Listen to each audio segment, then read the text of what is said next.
Македонија се поинтересна за странските гости. Бројот на туристи на ноќевања се зголемил за поречиси 22% во првиот квартал од годинава споредено со истиот период лани.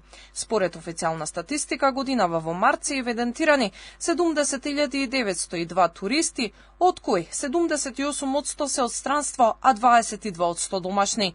Во првите 3 месеци од 2025 имало над 160.000 туристи, од кои 116.809 странски туристи. Нашата држава била најинтересна за гостите од Германија, Турција, Франција и од Грција. Хотелиерите очекуваат дека годинава ќе ги надмине ланските бројки, а особено радува што има туристи и вон сезона.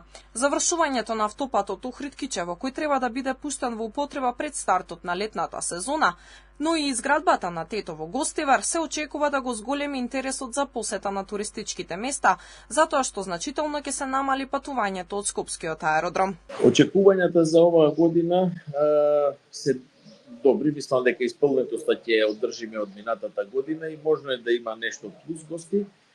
Имаме некој пресврт на гости, некои туроператори откажуваат, но на основ на тоа се доаѓаат нови. Исто така сега се очекуваме, значи од Скопје до Охрид, не само Кичево. Охрид би требало двата автопати да се завршат за некоја година и тука ќе се добие зголемување од 20% на број на ноќевања. Податоците од статистика покажуваат дека и за домашните и за странските гости најинтересни биле езерските места.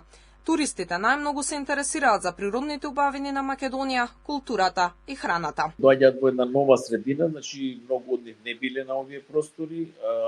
Има ангажирани се и бродовите кои ги носат на разни дестинации. Добро е тоа што се појавија една нова група на гости кои доаѓаат во тие месеци каде што сезоната е, да кажам, ниска или средна сезона, не доаѓаат во висока сезона. И се надеваме дека ова ќе продолжи понатаму и ќе се зголеми бројот на ноќевањата на годишното ниво. Инаку статистика бележи намалување на бројките на домашните туристи за 9,2%, а по бројот на ноќевања на македонските граѓани низ државата исто има намалување од 7,8%. Според угостителите треба да се развиваат што повеќе авиоконекции, особено од Охридскиот аеродром. Последните најави од Министерството за транспорт се дека се преговара да се лета за Будимпешта од Охрид, а се размислува и за нов модел за субвенционирање на авиолинии што треба да донесе најмалку 10 нови дестинации. Во моментов вкупно од Македонија се лета кон 64 дестинации, од кои 56 од Скопскиот и 8 од Охридскиот аеродром.